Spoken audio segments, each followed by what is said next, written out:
रहे हैं इस देश के बहुसंख्यकों, इस देश के नागरिकों के लिए।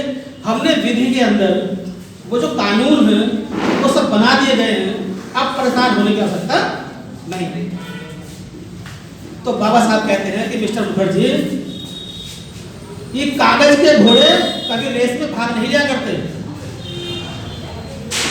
और उससे आगे वो एक कोटेशन बोलते हैं कि विधि का विधि में अधिनियमित होने मात्र से अधिकार सुनिश्चित नहीं होते जब तक लोगों की मान्यता उन अधिकारों की प्राप्त ना हो जाए, तो लोगों का अधिकार रिलीज नहीं किया जा सकता। मैं दो कोटेशन की बात करता हूं। जब लोकतंत्र की हम बात करते हैं, 3 शब्द हैं, लोकतंत्र, गणतंत्र और एक शब्द आपने बहुत कम मात्रा में सुना होगा, जनतंत्र। तो जब बाबा साहब डेमोक्रेसी की हम बात करते हैं तो वो एक डेफिनेशन देते हैं कि लोकतंत्र के अंदर एक ऐसी शासन प्रणाली है, जो लोकतंत्र होता है वो ऐसी शासन प्रणाली होती है जिसमें सामाजिक मूल्य, समता, स्वतंत्रता और बंधुत्व उसके मूल में स्थापित होते हैं। समता, स्वतंत्रता, बंधुत्व और न्याय जो सामाजिक मूल्य हैं वो उसके मूल में स्थापित होते हैं। इसी की कंट्रोवर्शियल एक डेफिनेशन थी अमेरिका के एक चिंतक थे बर्नार्ड शॉ। वो जो बुद्धिजीवी वर्ग है वो बताते हैं और सबको साथी को पता होगा। तो बर्नार्ड शॉ कहते हैं कि लोकतंत्र एक ऐसी शासन व्यवस्था है जो बहुत खर्चीली है और आम लोगों को भ्रमित करने वाली है और चंद लोगों के हाथों में शासन व्यवस्था रहती है। ये लोगों के लिए ठीक नहीं, क्योंकि लोगों को इतना अवेयर होने की जरूरत होती है कि जो वास्तविक लोकतंत्र होता है, अगर वो आम जनता वो नहीं समझती लोकतंत्र को, तो उसके लिए वो किसी काम की नहीं होती। मतलब बाबा साहब एक तरफ कहते हैं और दूसरी तरफ बर्नार्ड शॉ कहते हैं, दोनों कंट्रोवर्शियल डेफिनेशन दे दिया। लेकिन मैं ये कह रहा हूं कि ये दोनों की दोनों जो डेफिनेशन है वो एक दूसरे की पूरक बनती है। कैसे? जब बाबा साहब कहते हैं मिस्टर मुखर्जी को कि कागज के घोड़े रेस में भाग नहीं लिया करते, यानी कि मान्यता नहीं मिलती, तो वो मान्यता कैसे मिलती है?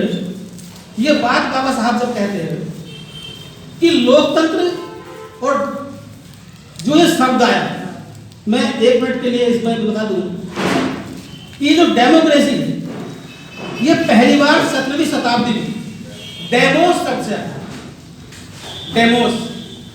डेमोस का मतलब होता है जनसाधारण, क्रेसी का मतलब होता है तंत्र। डेमोक्रेसी जनसाधारण के द्वारा जो बनाया गया मैकेनिज्म, सिस्टम है, जो तंत्र है, वो डेमोक्रेसी कहलाती है। तो डेमोक्रेसी को स्थापित करना और उसको मान्यता देना, अभी मेरे साथी जो पूर्व वक्ता थे वो काफी बातें अच्छी बता रहे थे कि हर घर में अगर मुस्लिम है तो कुरान मिलती है, सिख है तो उनका अपना ग्रंथ मिलता है, बुद्धिज्म वाले हैं उनका ग्रंथ मिलता है। यानी कि जो उनके धर्म की जो धर्म ग्रंथ है उसको वो दिल से आत्मसात करके उसको मान्यता प्रदान करते हैं और मान्यता प्रदान करने की वजह से उनका वैसा चरित्र बनता है, वैसा कैरेक्टर बनता है। इसीलिए तो बनता है कि उन्होंने मान्यता दी। तो कुरान को मान्यता इसलिए दी क्योंकि मुसलमानों लोगों ने सबने उसको अपने दिल से उसको मान्य किया, उसके अनुसार आचरण अपना बन गया। तो डेमोक्रेसी में, अगर लोकतंत्र में जो भारतीय संविधान है, तो संविधान का जो ऑब्जेक्टिव है, सभी हमने अभी शपथ भी ली, उसकी प्रस्तावित है। तो जब हम कह रहे हैं कि 72 सालों में भारतीय संविधान का जो ऑब्जेक्टिव है, जो प्रस्तावना है, जो उसका मुख्य उद्देश्य है, उसको लागू करना है, तो जो लागू करने वाले जिनके हाथों में जो गया, जिनके हाथों में शासन व्यवस्था गई, तो उनकी जो मंशा है वो तो नहीं चाहते, वो उसको स्थापित करना नहीं चाहते, उसको ऑब्जेक्टिव पूरा करना नहीं चाहते। क्यों? क्योंकि उनकी नियत में वो लागू करना नहीं है। तो फिर कैसे हो सकता है? जबकि सारे दुनिया में निर्विवाद ये बात तय हो चुका है कि भारतीय संविधान राष्ट्र निर्माण का दस्तावेज है। क्योंकि इस बात को कहने के लिए दुनिया के जो महान लोग हुए हैं वो कहते हैं कि भारत से अगर कोई चीज लेने लायक है तो वो भारत का संविधान है। तो राष्ट्र निर्माण का दस्तावेज ये निर्विवाद सत्य है। तो जब हम ये कह रहे हैं कि ये निर्विवाद सत्य है तो वो स्थापित करना क्यों नहीं चाहते? सवाल ये है कि वो स्थापित करना क्यों नहीं चाहते, इसकी प्रेम्बल को या इस संविधान को स्थापित करना क्यों नहीं चाहते? क्योंकि अगर वो स्थापित होता है तो वो जो मानवीय मूल्य है, समता, सुरक्षा, बंधुत्व और न्याय, तो संविधान इसकी इजाजत भी देता है और इसको स्थापित करने के लिए आदेश भी देता है।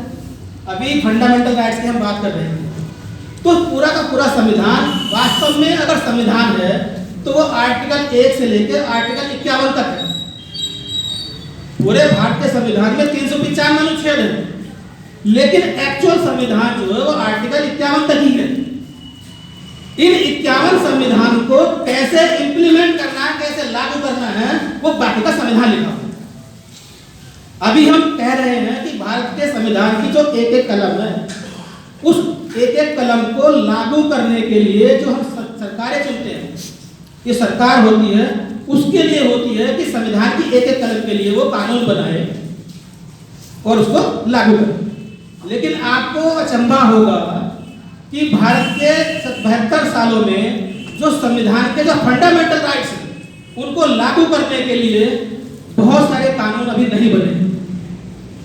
अभी मैं वास्तव में आजादी की बात कर रहा था तो बाबा साहब अम्बेडकर जब ये फंडामेंटल राइट्स लिखते हैं, उसमें लाते हैं, तो उन संविधान को अमल में लाते के जो आर्टिकल्स हैं उनको अमल में लाने के लिए कानून बनता। जैसे एग्जाम्पल के तौर पर आर्टिकल 17 फंडामेंटल राइट्स है, एट्रोसिटी एक्ट बनाया तभी तो लागू हुआ। लेकिन जो भारत के नागरिकों की एक्चुअल आजादी है, वो एक्चुअल आजादी है आर्टिकल 19, फ्रीडम ऑफ स्पीच और फ्रीडम ऑफ एक्सप्रेशन। बाबा साहब अम्बेडकर ही कहते हैं कि अगर किसी वर्ग को गुलाम बनाना है तो उसके बोलने पर, उसके एक्सप्रेशन करने पर पाबंदी लगा। आप देख रहे हैं, तो अगर आर्टिकल 17 के लिए कानून बनाया जा सकता है, फंडामेंटल राइट्स को लागू करने के लिए आर्टिकल 17 एट्रोसिटी एक्ट को लागू करने के लिए, क्योंकि जो कानून अगर कोई तोड़ता है तो उसके लिए सजा का प्रावधान होता है, इसलिए उसको कानून बनाया जाता है। लेकिन आर्टिकल 19 के लिए अभी कोई कानून नहीं बनाया गया। आर्टिकल 19 के लिए कानून नहीं बनाया गया, और जिन संवैधानिक कलमों के लिए लागू करते हैं वो इम्प्लीमेंट नहीं करता तो उसके लिए सुप्रीम कोर्ट जाना पड़ता है न्याय मांगने के लिए। संविधान में जो आर्टिकल्स जिनके लिए कानून नहीं है, क्योंकि वो जो प्रोटेक्ट होता है कानून के द्वारा, तो उसको पुलिस लागू कराती है, बल से द्वारा लागू कराया जाता है, और जो लागू नहीं करता उसको दंड दिया जाता है। तो जो एक्चुअल आजादी है, आर्टिकल 19 फ्रीडम ऑफ स्पीच और फ्रीडम ऑफ एक्सप्रेशन, अगर इस पर प्रतिबंध नहीं लगाया जाता, प्रतिबंध देख, उसका एग्जाम्पल देख रहा हूं मैं, कि चाहे दाभोलकर हो, चाहे कलबुर्गी हो, चाहे गौरी लंकेश हो, और चाहे जो लोग हत्या कर रहे हैं, चाहे वो दादरी वाला कांड हो, तो वो जो लोग करने वाले, जो अत्याचार करने वाले लोग हैं, जिस तरह कलमों का विरोध करने वाले लोग हैं, खंडन करने वाले लोग हैं, उनको दंड नहीं मिलता, यही कारण है। इसीलिए दाभोलकर या कलबुर्गी या फिर गौरी लंकेश के जो हत्यारे हैं, उनको बाकायदा कानून के द्वारा वो आर्टिकल 19 प्रोटेक्ट नहीं था, तो सुप्रीम कोर्ट में जाइए, कानून मानते नहीं, न्याय मानते नहीं। और आप सुप्रीम कोर्ट के न्याय पर कितना भरोसा करते हैं या इंप्लीमेंट कितना होता है वो आप सब जानते हैं। तो इन संविधान के आर्टिकल के कानून जो लागू होता है वो इस माध्यम से हो सकता है। तो वो जो लोग उनके हाथों में संविधान गया, जो लूप होल किसी सिस्टम का होता है और कैसे उसको इस्तेमाल किया जाता है, वो बेहतर जानते हैं। साथियों, मैं इसके साथ साथ जो बात कर रहा था कि 5 बजने वाले हैं, हमारे अध्यक्ष से भाषण भी है और इसमें कई सारे लोग भी हैं, तो लगातार जब हम कह रहे हैं, जो हमने ये सब्जेक्ट रखा है, विषय रखा है, नेक्स्ट जो हमने सिद्ध किया कि ये जो राष्ट्र निर्माण का दस्तावेज है, तो वो राष्ट्र निर्माण क्यों नहीं होने देना चाहते? राष्ट्र निर्माण क्यों नहीं होने देना चाहते? आप आप देख रहे हैं कि मेरिट की बात करते हैं, बहुत सारी बातें करते हैं, और 72 सालों में इस देश की जो स्थिति है वो क्या से क्या हो रही है डे बाय डे। अभी हम कानून की बात करें, अभी जो मेरे साथी पहले बोल रहे थे कि जो किसान आंदोलन की बात में कानून वापस नहीं ले रहे, तो ये सच्चाई है कि आंदोलन किस तरह से होते हैं, वो आंदोलन कैसे फेल होते हैं, ताकतों से कैसे क्रैश किए जाते हैं, उन्हें बेहतर पता है। तो संगठन के माध्यम से जो हम बातें रख रहे हैं, आज हमारा मकसद सिर्फ वो केवल भाषण देना, बोलना या हमेशा कभी कहा नहीं। केवल भाषण के माध्यम से लोगों को तैयार करना, उनको आंदोलित करना, यह मकसद अलग हो सकता है। लेकिन मैं इसके साथ साथ सिर्फ एक बात बताना चाहता हूँ कि जो लास्ट का हमारा जो दायित्व है, वो दायित्व है क्या, इसके हम क्या कर सकते हैं। अभी कुछ समय पहले एक मशहूर पत्रकार है उर्मिलेश, मैं उनकी बात करता हूँ। वो कह रहे थे कि बाबा साहब के आदेशों का हमने खूब पालन किया। बाबा साहब ने कहा कि हमें संगठन बनाना चाहिए, हमने खुद संगठन बनाया। बाबा साहब ने कहा कि हमें एजुकेशन चाहिए, तो हम सेक्टर बनाने लगे। हमने मात्र उनका आदेशों का पालन तो किया, लेकिन जो राजनीतिक सत्ता की तरफ जो बढ़ना था, तो उनके द्वारा जो हम कहते हैं कि राजनीतिक सत्ता के बगैर आपके अधिकारों को रिलीज नहीं करा जा सकता। एक बहुत सशक्त माध्यम है, ये मजबूत माध्यम है आपके अधिकारों को रिलीज करने। तो राजनीतिक माध्यम के से अगर हम अपने अधिकार रिलीज करा सकते हैं, लेकिन राजनीति के नाम पर राजनीति के बारे में ऐसा प्रचार और प्रसार कर दिया गया है कि राजनीति बहुत गंदी चीज है। और बाबा साहब क्या बोलते हैं कि अगर आप राजनीति में हिस्सा नहीं लेते तो अयोग्य लोग आपके ऊपर शासन करेंगे, अयोग्य लोग आपके ऊपर शासन करेंगे। और शासन करने का मतलब है, यह मात्र आपके ऊपर शासन करने का नहीं होता। शासन करने का मतलब होता है आपके भाग्य का निर्धारण करना। शासन करने का मतलब होता है कि जिस पर शासन किया जाता है, शासित लोगों का भाग्य का निर्धारण करना। और चूंकि हम हमेशा शासित ही हैं, तो हमारे भाग्यों का निर्धारण कोई और करता है। मेरी जन, अभी इस देश की जो स्थितियां बन रही, हमने लगा कि राजनीतिक गुलामी से हमने मुक्ति पाई और राज्य स्वतंत्रता हमने हासिल की। लेकिन राजनीतिक गुलामी से तो हमने मुक्ति पाई, लेकिन जो बाबा साहब उसे जोर देते थे कि आपकी राजनीतिक स्वतंत्रता सामाजिक और आर्थिक स्वतंत्रता के बगैर बेमायने है। राजनीतिक स्वतंत्रता जो है आपकी, सामाजिक और आर्थिक गुलामी अगर रहती है तो फिर इस राजनीतिक स्वतंत्रता कोई मायने नहीं है। तो राजनीतिक हमने स्वतंत्रता प्राप्त की, तो क्या वास्तव में हमने वास्तविक राजनीति प्राप्त की? राजनीतिक स्वतंत्रता प्राप्त करना और वास्तविक राजनीतिक स्वतंत्रता प्राप्त करना, दोनों में डिफरेंस। जितना डिफरेंस लोकतंत्र में और गणतंत्र में है, जितना डिफरेंस डेमोक्रेसी में है और पब्लिक डेमोक्रेसी में है, जनतंत्र में। मैं दो शब्दों के बारे में बात कर रहा था। तो जो राजनीतिक स्वतंत्रता है प्राप्त की, अब चूंकि वो जो सिस्टम हम डेमोक्रेसी की बात कर रहे थे और गणतंत्र, हमने कई बार एक दिन साथी बैठे थे कि डेमोक्रेसी और गणतंत्र यानी कि रिपब्लिक में क्या डिफरेंस है। हमारे बहुत सारे कार्यकर्ता लोग मतलब नहीं पता कि ये डेमोक्रेसी और गणतंत्र दिवस यानी कि रिपब्लिक, इसमें डिफरेंस क्या है। अभी दुनिया में मैक्सिमम देश वो डेमोक्रेटिक हैं, लेकिन कुछ देश में ऐसे भी हैं जैसे इंग्लैंड है, जापान है, वो रिपब्लिक नहीं है लेकिन डेमोक्रेसी है। डेमोक्रेसी का मतलब है कि जो ऐसी शासन व्यवस्था जिसको पब्लिक के द्वारा चुनी जाता है, ऐसी सरकार जो वहां के संविधान को, वहां के कानून को, वहां के सिस्टम को चुने हुए जो लोग हैं उसको चलाएं, उसको चुने। फिर डेमोक्रेसी क्या है, वो सॉरी रिपब्लिक क्या है? रिपब्लिक का मतलब होता है कि उस देश का जो राज्य अध्यक्ष होता है, उस सिस्टम का जो अध्यक्ष होता है,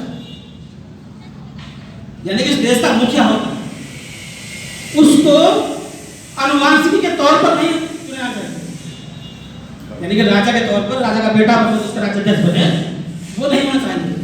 बल्कि रिपब्लिक का मतलब है कि जनता के द्वारा जो उसका राष्ट्र अध्यक्ष है, जनता के द्वारा चुना हो या जनता के द्वारा चुने हुए प्रतिनिधियों के द्वारा चुना जाना चाहिए। इसीलिए इंग्लैंड के अंदर क्या है, डेमोक्रेसी है, लोगों द्वारा प्रतिनिधि चुने जाते हैं सरकार चलाने के लिए, शासन व्यवस्था चलाने के लिए, लेकिन उसका जो राष्ट्र अध्यक्ष है वो राजशाही के तौर पर आता है। तो डेमोक्रेसी जो बर्नार्ड साहब बोलते हैं, मैं इसलिए इस बात को यहाँ बोल रहा था कि जो बर्नार्ड साहब बोलते हैं कि अगर लोगों को, आम जनता को डेमोक्रेसी के अंदर अगर वो अवेयर नहीं होती, अगर वो जागरूक नहीं होती, तो वो डेमोक्रेसी के माध्यम से शासन व्यवस्था चंद मुट्ठी भर लोगों के हाथों में होती। अगर पब्लिक अवेयर नहीं, जागरूक नहीं है, तो चंद लोगों के हाथों में वो डेमोक्रेसी पहुंचती है और उस डेमोक्रेसी का किस तरह से डिक्टेटरशिप में तब्दील किया जाता है वो पता नहीं चलता। In the name of democracy तानाशाही स्थापित होती है। यही हो रहा है कि in the name of democracy क्या चल रहा है। इस देश को इस स्थिति में लाने वाले जो वो लोग, उन्हें पता है कि अगर समता, सुगमता, बंधुत्व और न्याय अगर यहाँ आता है तो जो उनकी वर्चस्वता है वो खतरे में पड़ती है और वो समता स्थापित नहीं करना चाहिए। तो साथियों, जो इसका सलूशन हमारा दायित्व बेसिकली हम बोल रहे हैं, जो हम कह रहे हैं और उर्मिलेश जी कह रहे थे कि हमने संगठन बनाया, क्योंकि संगठन बनाए बगैर लोगों को अवेयर नहीं किया जाता और उन मुट्ठी भर जो शासन व्यवस्था चलाने वाले लोग उन पर चेक एंड बैलेंस लगाया जाता। लेकिन हमने संगठन तो खूब बनाए, संगठन तो खूब बनाए ना, हजारों संगठन है। संगठन बनाना और सांगठनिक शक्ति निर्माण करना, संगठन बनाना और सांगठनिक शक्ति निर्माण करना, क्योंकि कोई भी नियंत्रण, चेक एंड बैलेंस सांगठनिक शक्ति के द्वारा होता है। तो सांगठनिक शक्ति निर्माण किए बगैर हम उन पर जो है चेक एंड बैलेंस नहीं लगाया जा सकता और इसी लेवल का हम लोगों को संगठन निर्माण करना होगा जिससे हम सांगठनिक शक्ति का निर्माण कर सकें और उसको निर्माण करने के बाद हम अपने लोगों को इस संगठन के माध्यम से, राष्ट्र अभिसंगठन के माध्यम से, और जब हम लोकतंत्र के चाहने वाले लोग हैं, डेमोक्रेसी चाहने वाले लोग हैं, तो आपका संगठन भी लोकतांत्रिक ही होना चाहिए। वो डेमोक्रेसी के अलावा हम दूसरा संगठन बनाते हैं या इस व्यवस्था के अलावा बनाते हैं तो वो संगठन हम बहुत सारे बनाएंगे, वो किसी काम के हमारे नहीं होंगे। थैंक यू साथियों, इसी बात को मैं यहीं पर समाप्त करता हूँ। काफी समय